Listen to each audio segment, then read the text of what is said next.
हरे Krishna. Start करते हैं आज का सेशन। 66 नंबर श्लोक दूसरे अध्याय का 2.66 पढ़ते हैं। नास्ति बुद्धि नास्ति बुद्धिरयुक्तस्य न चायुक्तस्य भावना न चाभावयतः शान्तिर् शान्तस्य कुतः सुखम्। नास्ति बुद्धिर्युक्तस्य न चायुक्तस्य भावना न चाभावयतः शान्तिर् शान्तस्य कुतः सुखम्। देखते हैं वर्ड टू वर्ड। नास्ति नहीं हो सकती, बुद्धि दिव्य बुद्धि, अयुक्तस्य कृष्ण भावना से संबंधित न रहने वाले में, ना नहीं अयुक्तस्य कृष्ण भावना से शून्य पुरुष का, भावना स्थिर चित्त सुख में, ना नहीं चा तथा अभावयतः जो स्थिर नहीं है उसके, शांति ही शांति, अशांतस्य अशांत का, कुतः कहाँ है, सुखम सुख।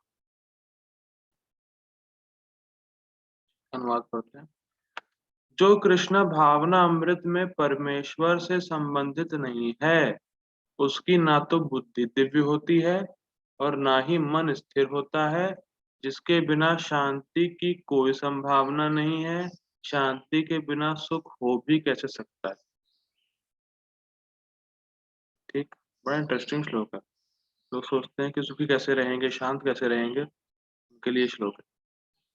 सबसे पहली बात समझनी है कि कृष्ण कॉन्शियस से जुड़ना है हमको, बिना उसके ना शांति है ना सुख है। और यहाँ पे हमें एक सिद्धांत सीखने को मिल रहा है कि पहले शांत होना चाहिए, उसके बाद ही सुख मिलेगा। सिद्धांत क्या सीखने को मिल रहा है कि पहले अगर शांति ही नहीं है तो सुख मिल ही नहीं सकता। सबसे पहले आपको शांति होनी चाहिए, आपका मन शांत होना चाहिए। अब मन शांत होने का मतलब कल हम लोगों ने देख लिया था। ठीक, तो दूसरी बात यह है कि जितना कोई भोग की वासना से पीड़ित है, या जो कोई कोई व्यक्ति जितना भोग में लगा है, तो वो अशांत ही होगा, क्योंकि भोग की वासनाएं अशांत करती है व्यक्ति को। समझ में आ रहा है? भोग की वासना व्यक्ति को अशांत ही करती है, और जब व्यक्ति भोग करता है तो उसका मन और अशांत होता है बल्कि। और जब मन और अशांत हो जाएगा और भोग की वासना उसको अशांत करेंगी, तो सुख की तो कोई संभावना है नहीं। ये शांति के बाद ही सुख होता है, ये बड़ा अच्छा सिद्धांत है। और भोग की वासना हमेशा व्यक्ति को अशांत करती है। जितना वो भोग में और लगेगा वो और अशांत होगा। ये मॉडर्न सोसाइटी को पता नहीं है। इसीलिए सब लोग कहते हैं अरे कहाँ सब फ्रस्ट्रेटेड रहते, डिप्रेशन में आते हैं, इसी वजह से। उनको पता ही नहीं है भोग से बल्कि और अशांत होंगे। शांत नहीं होंगे, अशांत होंगे। और जब अशांत है तो सुख की संभावना है ही नहीं। ठीक है ना, क्योंकि वो कृष्ण कॉन्शियस से जुड़े नहीं। ठीक, ये तो भूषण टीका देखते हैं। उपरोक्त अर्थ को व्यतिरेक भाव से दृढ़ करते हुए नास्ति इत्यादि कह रहे हैं। इसका मतलब सिंपल ये है कि पहले हम लोगों ने देखा था पिछले श्लोक में कि अ, जो कृष्ण कौशल से संबंधित जो भक्ति कर रहा है, उसका मन शांत है, उसको पूर्ण सुख का अनुभव हो चुका है। उसको तीनों ताप उसको विचलित नहीं कर रहे हैं, भगवान की कृपा प्राप्त हो गई है और उसको वो सुखी है। तो यहाँ पे व्यतिरेक मतलब जस्ट अपोजिट बता रहे हैं कि जो कृष्ण कौशल में संबंधित नहीं है, वो कभी भी सुखी हो ही नहीं सकता है। व्यतिरेक, अन्वय अन्वय और व्यतिरेक दो बातें होती हैं। अन्वय मतलब डायरेक्ट, जैसे जैसे बोला जाए कि अपू प्रभु जी आप बस से जाइए दिल्ली। ठीक, ये अन्वय हो गया, डैड बोल दिया बस से जाना है। दूसरा बोला कि ट्रेन से मत जाइए, बस से जाइए। तो ट्रेन से नहीं जाना है इसीलिए बस से जाना है।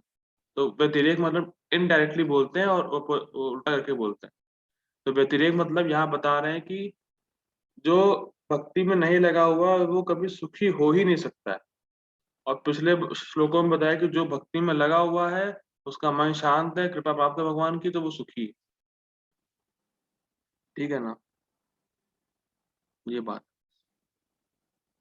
वह व्यक्ति जो योगी नहीं है, जो अपने मन को मुझ में अर्पित नहीं करता, उसकी बुद्धि इस प्रकार की स्थिरता के गुण को प्राप्त नहीं होती।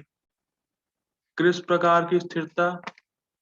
शांत होने की स्थिरता, प्लानिंग बंद करने की स्थिरता और पवित्र होने की। समझ में आ रहा है? उसकी ना तो बुद्धि पवित्र होगी और ना बुद्धि भोग की प्लानिंग बंद करे। भोग की प्लानिंग में ही लगा रहेगा, और जब प्लानिंग में लगा रहेगा तो उसकी बुद्धि स्थिर नहीं होगी, और जितना भोग की वासना बढ़ेगी वो प्लानिंग करेगा, भोग करेगा, अशांत होता चला जाएगा। ये सिद्धांत। जितना व्यक्ति भोग की प्लानिंग करेगा, चिंतन करेगा भोग वासना का, तो हम लोगों ने देख ही लिया, फिर उसको आसक्ति होगी, काम, फिर क्रोध, ये सब होता चला जाएगा, और उससे कभी भी उसको शांति नहीं मिलेगी। ठीक। और जब भोग का चिंतन करेगा तो आत्मचिंतन तो कर नहीं पाएगा। तो वही प्रभुपाद जी, वो वही बलदेव विद्याभूषण लिख रहे हैं, ना ही वह आत्मचिंतन करने में समर्थ हो पाता है। इस चिंतन के अभाव में इंद्रिय विषयों की तृष्णा समाप्त नहीं होती। जो व्यक्ति इंद्रिय विषयों की तृष्णा से युक्त है, उसके लिए वह स्वयं प्रकाशित सुख कहाँ है, जो आत्मा की अनुभूति के द्वारा प्राप्त। मतलब जब विषयों की लालसा है तो आत्मा का सुख भी प्राप्त नहीं होता। और मैं जब विषयों की लालसा से वो भरा हुआ है तो आत्मा का सुख उसको प्राप्त नहीं होता। और किसको प्राप्त होता है आत्मा का सुख? जो भक्ति में लगा हुआ है, तो कृष्ण की भक्ति में लगा हुआ है, उसको आत्मा का सुख प्राप्त होता है। समझ में आ रहा है नहीं आ रहा है? इंटरेस्टिंग है। अब एक और बड़ी इंटरेस्टिंग बात, इंद्रिय तृप्ति में सुख नहीं है। ठीक। जैसे मृग तृष्णा में पानी सूख जाता है। पानी सूख जाता है कि पानी होता ही नहीं? पानी होता ही नहीं है। हाँ, ये इल्यूजन जो है, ये इल्यूजन हमें जो है अभी तक बना हुआ है कि इंद्रिय तृप्ति में सुख है पर मुझे नहीं मिलता है। समझ में आ रहा है? बहुत इंटरेस्टिंग पॉइंट है। कोई कहे कि मिराज में पानी सूख जाता है, सूखता नहीं, है ही नहीं। इंद्रिय तृप्ति में आपको सुख नहीं मिल रहा है, सुख है ही नहीं, तो मिलेगा कैसे? वो है ही नहीं, वहां पे पानी था ही नहीं, वहां पे मिराज में इंद्रिय इंद्रिय विषयों में सुख है ही नहीं, तो आपको मिलेगा कैसे? लोग सोचते हैं चलो इस बार नहीं मिला, मैं ऐसा करूंगा सुख मिल जाएगा, मैं ऐसा करूंगा सुख मिल जाएगा, मैं ऐसा करूंगा सुख मिल जाएगा। तो वो तो मतलब ऐसा है कि अभी पानी नहीं मिला, पानी सूख गया, फिर मैं जाऊंगा पानी पी लूंगा, सूख गया है, फिर पी लूंगा, सूख गया है ही नहीं भाई, सूखा नहीं, है ही नहीं वो। ये इंटरेस्टिंग पॉइंट। और ये इल्यूजन हमें खत्म करने में बहुत समय लगेगा, क्योंकि अनादिकाल से जो भोग किए हैं, जो छाप है, वो हमें वासना जो है हमें बार बार परेशान करेगी। लेकिन जो भगवान की भक्ति में लग गया है, उसकी इंद्रिय विषयों की तृष्णा ही खत्म हो जाती है। तो तभी उसको आत्म जो स्वयं प्रकाशित सुख है, आत्मा की जो अनुभूति है, हम लोगों ने देखा था आत्म साक्षात्कार के लिए इंद्रिय निग्रह करना बहुत जरूरी है।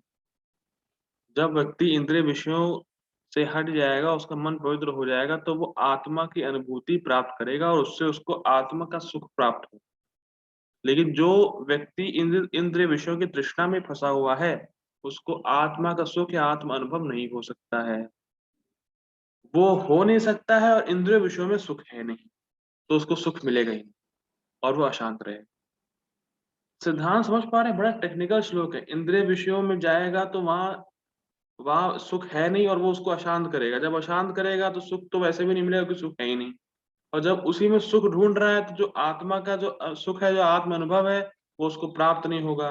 तो हमेशा अशांत रहेगा, हमेशा दुखी रहेगा, सुखी रहेगा ही नहीं कभी। समझ गए बिल्कुल समझ गए। ये बड़ा टेक्निकल, बड़ा अच्छा सिद्धांत है, सीखने वाला है कि इंद्रिय विषयों में सुख है ही नहीं। ऐसा नहीं पानी सूख जाता है, आपको नहीं मिल रहा है, ऐसा नहीं, है ही नहीं वहां। लोग इस बात को समझ नहीं पाते, बहुत टाइम लगता है समझने में इस चीज को। मिराज की सुंदरता में फंस जाता है मतलब। हाँ, उसको लगता है पानी अभी मुझे नहीं मिला, वो सूख गया पानी। पानी था ही नहीं, सूखा नहीं था ही नहीं वहां पे। ये बड़ा इंटरेस्टिंग है। परपुट by divine grace AC Bhaktivedanta Swami Srila Prabhupada की जय। कृष्ण भावना भावित हुए बिना शांति की कोई संभावना नहीं हो सकती। ठीक। अतः 5वें अध्याय में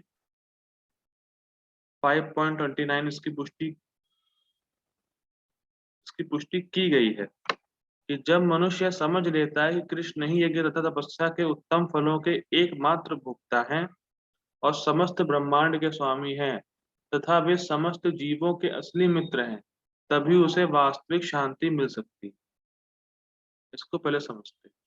भोक्तारं यज्ञ तपसाम सर्वलोक महेश्वरम सुहृदम सर्वभूतानां ज्ञात्वा माम शांतिम पृच्छति।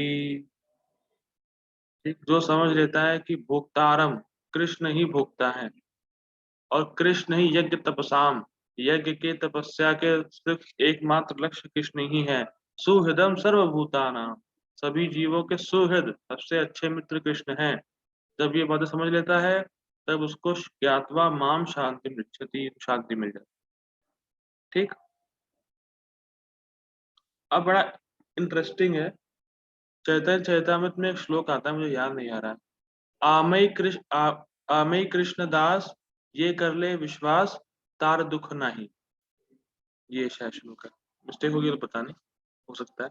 तो अगर जो ये समझ ले कि मैं कृष्ण का दास हूं, ये कर ले विश्वास, बस इतना विश्वास कर ले कि आमय कृष्ण दास, मैं कृष्ण का दास हूं, तार दुख नहीं, कोई दुख ही नहीं। समझ में आ रहा है? बस किसी को ये पता चल जाए कि भैया मैं कृष्ण का दास हूं, तो उसका दुख नहीं रहता, उसको कुछ भी। क्यों नहीं रहता दुख? ये बड़ा इंटरेस्टिंग। दुखों का कारण जो है इंद्रिय विषयों की प्यास, इंद्रिय विषयों की तृष्णा। ठीक।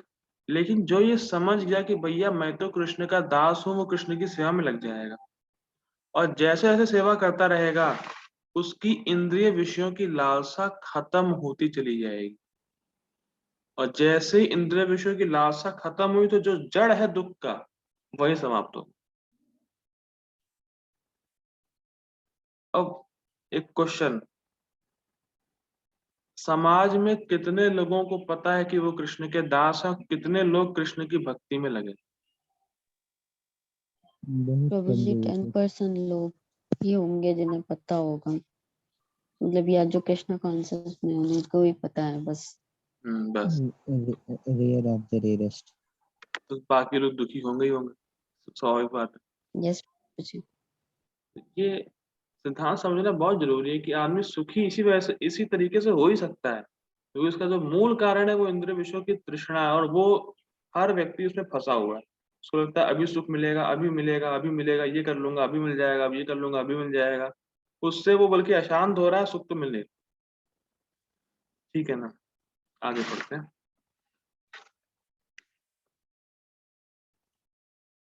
अतः यदि कोई कृष्ण भावना भावित नहीं है तो उसके मन का कोई अंतिम लक्ष्य नहीं हो सकता। ये बहुत इंपॉर्टेंट लाइन है कि मन का कोई अंतिम लक्ष्य नहीं हो सकता। मन की सबसे अच्छी चीज ये है कि मन कृष्ण के अलावा और कहीं लगेगा नहीं।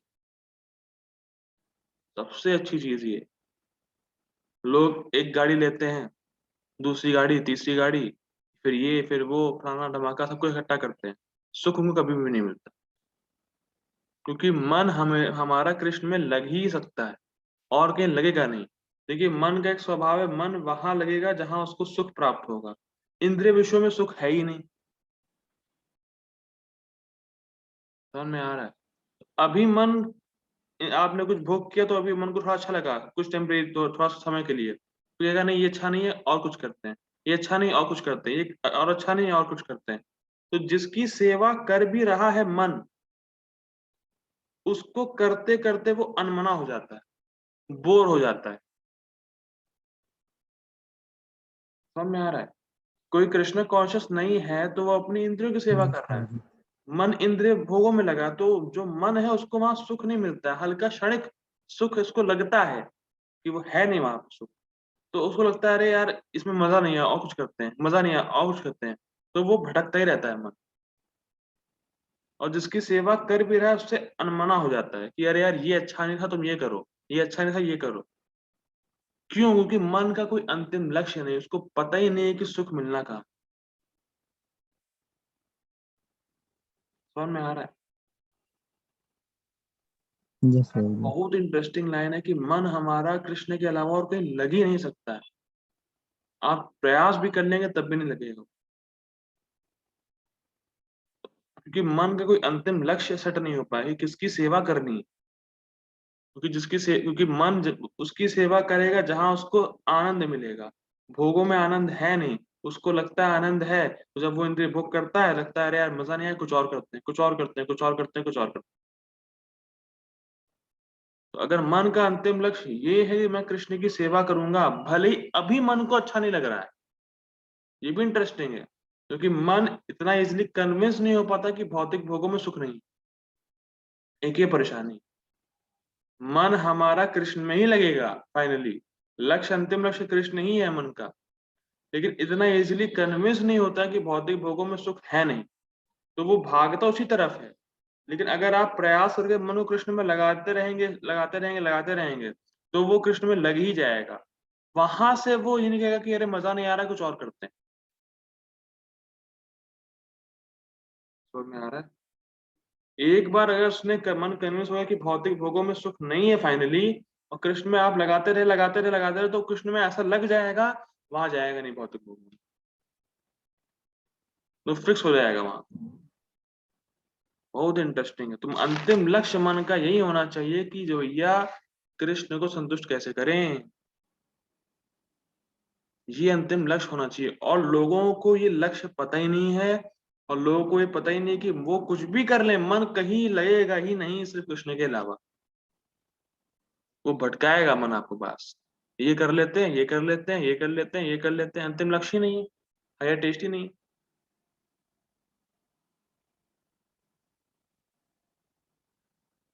समझ में आ रहा यस है? बड़ा प्रभु जी। बड़ा यस इंटरेस्टिंग है। प्रभु। और हम लोग देखते हैं जब जब करते हैं तो मन एक भौतिक विचार ले आया, उस पर टिका नहीं रहता है, लाया कुछ और सोचने लगेगा, फिर इसको सोचा, कुछ और सोचेगा, फिर कुछ और सोचा, फिर कुछ और, कुछ और, कुछ और करता रहता है बस। ऐसा प्रभु जी आपके साथ होता है? यस प्रभु जी होता है। जी। तो अंतिम लक्ष्य मन का यही होना चाहिए कि कृष्ण की सेवा, क्योंकि मन कृष्ण की सेवा में ही लगेगा। इस बात को घुसा लीजिए बिल्कुल। ये हम नहीं कि अरे प्रभु जी मन भागता है, मन भागता है। अरे भाई भाग रहा है क्योंकि इसको कृष्ण की सेवा में लगाया नहीं अभी तक हम लोगों ने प्रॉपर तरीके से। उसको लगाते रहेंगे, लगाते रहेंगे, लगाते रहेंगे, तो वो फिर वहीं लगेगा ही, और कहीं लगेगा ही नहीं। क्योंकि भोग के संस्कार इतने हम लोग के छपे हुए हैं मन में, तो मन कन्विंस नहीं हो पाता कि भौतिक इंद्रिय विषयों में भोग वो सुख है नहीं। वो इतना वो कन्विंस नहीं हो रहा है। लेकिन आपको समझना, कन्विंस आपको ये समझना है कि मन और कहीं लग नहीं रहा है, इसका मतलब कृष्ण में लगेगा। ये आपको पता होना चाहिए। तो जब कृष्ण में लगेगा तो उसको लगाना उसी में, क्योंकि आप मन नहीं है, आप मन से हटकर है। ये भी कुछ कुछ चीजें हैं, लोगों को लगता है कि सूक्ष्म शरीर में ही मन हो। ना आप शरीर है, ना मन है। तो अपना आप कन्विंस रहिए कि मन जो है इधर उधर भाग रहा है, भोग में उसको सुख नहीं मिल रहा है, तो कृष्ण की सेवा में ही सुख मिलेगा उसको। मन कृष्ण में ही लगेगा, बस आप उसको लगाए रहिए, लगाए रहिए, लगाए रहिए, तो वो उसी में लग जाए। ठीक है, आगे बढ़ते हैं। मन की चंचलता का एकमात्र कारण अंतिम लक्ष्य का अभाव। अंतिम लक्ष्य क्या है? कृष्ण की सेवा। ठीक, उसका अभाव रहता है। और एक बड़ा इंटरेस्टिंग बात ये कि जितना आप मन को भोगों में लगाएंगे, वो उतना और असंतुष्ट होगा।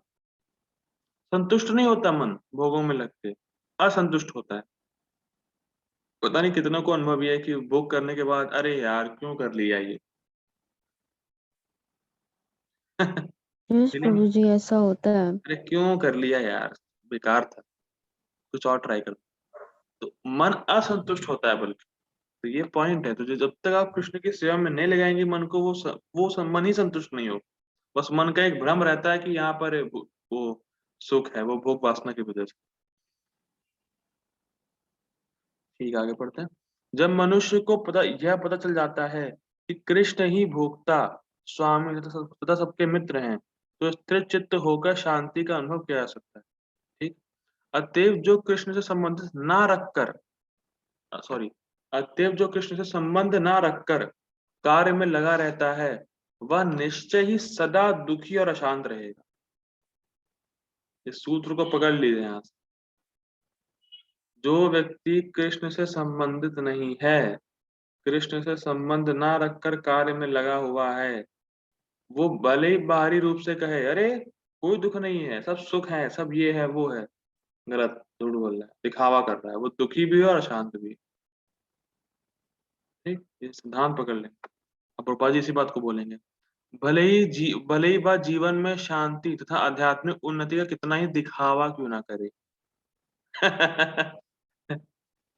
जो कृष्ण कॉन्शियस नहीं है, जो कृष्ण से संबंधित नहीं है, उसको देखते ही आपको पहचान लेना है कि बे बेचारा बड़ा दुखी। भले ही वो सुखी आपको लग रहा हो, वो है दुखी और शांत, क्योंकि वो भोगों में लगा हुआ है और भोगों में सुख है नहीं। ठीक। कृष्ण भावना अमृत स्वयं प्रकट होने वाली शांतिमय अवस्था है। ये बड़ा इंटरेस्टिंग। स्वयं प्रकट होने वाली का मतलब क्या है? अतः श्री कृष्ण नामादि ना भवेद ग्राह्य इंद्रियम सेवन मुखे ही जीवादो स्वयं एव स्फूर्ति। अतः जब कोई व्यक्ति कृष्ण की सेवा करता है, अपनी जीभ से कृष्ण का नाम लेता है, तो कृष्ण स्वयं अपने नाम का रस प्रकट करते हैं। कृष्ण कृपा करते हैं उसमें। जब कोई व्यक्ति भक्ति करता है, कृष्ण का संग करता है, तो कृष्ण ही उसका आनंद प्रकट करते हैं, अपनी भक्ति का आनंद। तो इसीलिए स्वयं प्रकट होने वाली अवस्था है, शांति में अवस्था। जब आपको भक्ति का आनंद मिल जाएगा तो आप शांत हो जाएंगे। शांत मतलब क्या? प्रभु जी, मन का शांत होने का मतलब क्या है? मन को इच्छा नहीं करेगा? नहीं प्रभु जी, मन कृष्ण में लग जाएगा, वो कृष्ण की तरफ जाने लगेगा, फिर मतलब कृष्ण को भौतिक संतुष्ट करने की इच्छा करने लगेगा। हाँ, वो शांति है। तो वो जब भक्ति का आनंद मिलेगा तो अपने आप शांति की अवस्था प्रकट हो जाएगी, क्योंकि भगवान प्रकट करते हैं उसको अपनी कृपा से, जिसकी प्राप्ति कृष्ण के संबंध से ही हो सकती है। ठीक, क्लियर? पढ़ते हैं 67। इंद्रियाणाम ही चरताम यन्मु यन् यन्मनोनुविधीयते तदस्य हरति प्रज्ञाम वायुर्नावम इवाम्भसि। इंद्रियाणाम हि चरतां यन्मनोनुविधीयते तदस्य हरति प्रज्ञां वायुर्नावम इवाम्भसि। ठीक है, ये बहुत इंटरेस्टिंग है।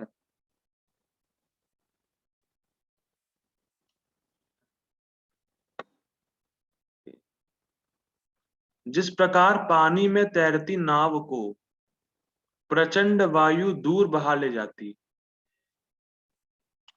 उसी प्रकार विचरणशील इंद्रियों में से कोई एक जिस पर मन निरंतर लगा रहता है, मनुष्य की बुद्धि को हर लेती। ठीक। पता नहीं आप लोगों ने सुना तो होगा कि एक एक ज्ञान इंद्रियों से एक जानवर पकड़ा जाता है, सुना है? यस प्रभु जी, ये वाला सुना है। हाँ, हाथी वाला, हिरन वाला, जिसके एग्जाम्पल होते हैं। तो वही बात है वहाँ यहीं पे, यही। लेकिन इसमें बड़ा इंटरेस्टिंग है, बहुत इंटरेस्टिंग चीजें हैं इसमें, आज श्लोक में आने वाली है, इसको मजा आएगा। हिरन पकड़ा जाता है अपने कान से। ठीक। सुनता है म्यूजिक और पकड़ लिया जाता है। पतंगा मर जाता है आंख से। वो अपनी आंख जब देखता है फायर को, उसको लगता है फायर बड़ी अच्छी चीज है लिपटने की। समझ में आ रहा है? पतंगा की खास बात है, इसको लगता है कि जो फायर है, जो रोशनी है, वो बड़ी अच्छी है गले मिलने के लिए। तो वो वहां पहुंचता है तो सब खत्म। ठीक। हरे कृष्णा खुशबू माता जी, काइंडली म्यूट यस योरसेल्फ। प्रभु जी। चिड़ियों की आवाज आ रही थी, माता जी शायद गार्डन में बैठी। फिश से जो फिश होती है वो जीभ से पकड़ ली जाती है, ठीक है। एलिफेंट को स्पर्श करना होता है फीमेल एलिफेंट को, तो वो गड्ढे में गिर जाता है। और जो भौरा होता है, भौरा फूल के रस को चूस रहा होता है और फूल जो है फिर बंद हो जाता है, मर जाता है, ठीक। तो एक एक ज्ञान इंद्रियों से आप सोच नहीं सकते, एक एक जानवर मर जाता है, ठीक। हमारे संग दिक्कत क्या है कि हमारी सब ज्ञान इंद्रियां डेवलप। तो एक भक्त बता रहे थे कि हम लोग 5 बॉम्ब लेके घूमते हैं। उसके बाद बताया था कि हम लोग 5 बॉम्ब है हमारे पास, 5 बॉम्ब, और कभी भी फट सकता है वो। समझ में आ रहा है? हम लोग 5 बॉम्ब लेके टहल रहे हैं, बड़ा खतरनाक, ठीक। चक्कर क्या है, हमारी सारी ज्ञान इंद्रियां डेवलप्ड है, उनकी एक ज्ञान इंद्रिया डेवलप रहती है और उसी की वजह से पकड़े जाते हैं। हमारी 5 ज्ञान इंद्रियां डेवलप है, ठीक।